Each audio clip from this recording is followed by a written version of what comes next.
So that was House of the Rising Sun in strum style on ukulele at the tempo of dotted quarter equals 40. So let's talk about the strum pattern. In order to understand the strum pattern, you have to understand the time signature first. The time signature is 6/8.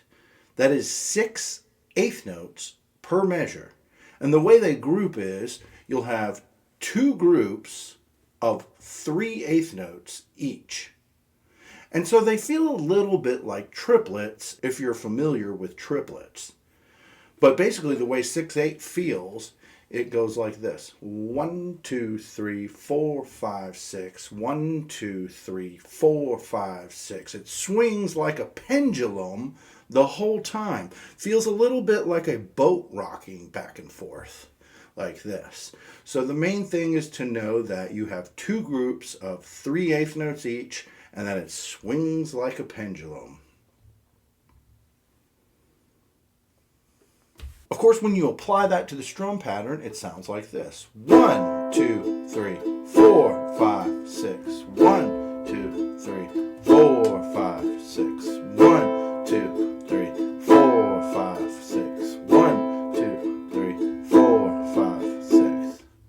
So you can tell I'm rocking back and forth a little bit because that's the feel that 6/8 gives you. And you really need to buy into that feel. The other thing you need to note, and here's a little tip for you, which is you're going to accent the first eighth note of each of the group of 3 eighth notes. So you're going to get 1, 2, 3, 4, 5, 6. 1, 2, 3, 4, 5, 6. And then, of course, there's the matter of the strum pattern down here that you're looking at. And you can tell it has arrows going down, up, down, up. I'm sure most of you have seen that before.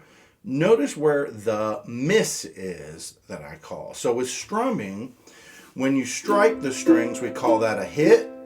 And when you go through the motion but don't hit the strings, we call that a miss. And that is really just to keep the rhythm in place, to keep the strumming fluid, and to keep it going. Your strum hand should never stop. It should always be like a pendulum going back and forth and back and forth. So in this case, you have a down strum followed by an up miss, and then you have 4 arrows in a row, down, up, down, up. So that's half the pattern, right? But then it just repeats that for the second half. So again, down on a hit, up on a miss, down on a hit, and then 3 in a row hits. So we always go down, up, and alternate. It's just that in this particular pattern, your first down is followed by a miss up. Now, I can't stress enough the importance of the fact that your hits and your misses need to be exactly the same duration. They are all eighth notes and all have to be equally spaced in duration for it to work correctly. So don't just go through your miss real quickly and come right back up to the hit. You need things to be equal the whole time. So that one more time would sound like this.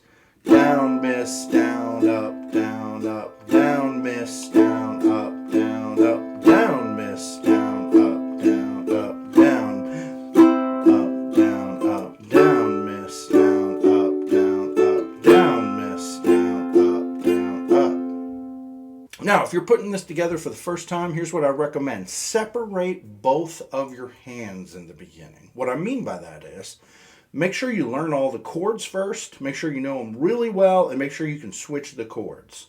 That's number 1.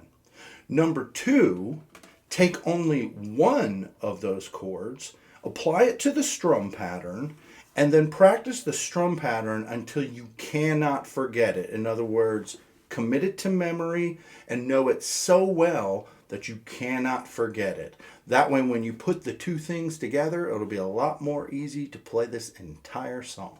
So that's it for House of the Rising Sun. I hope you enjoyed this video. Hit the subscribe button, give me a like. Feel free to leave a comment. I would love that. Thanks again for stopping by. Have a great week.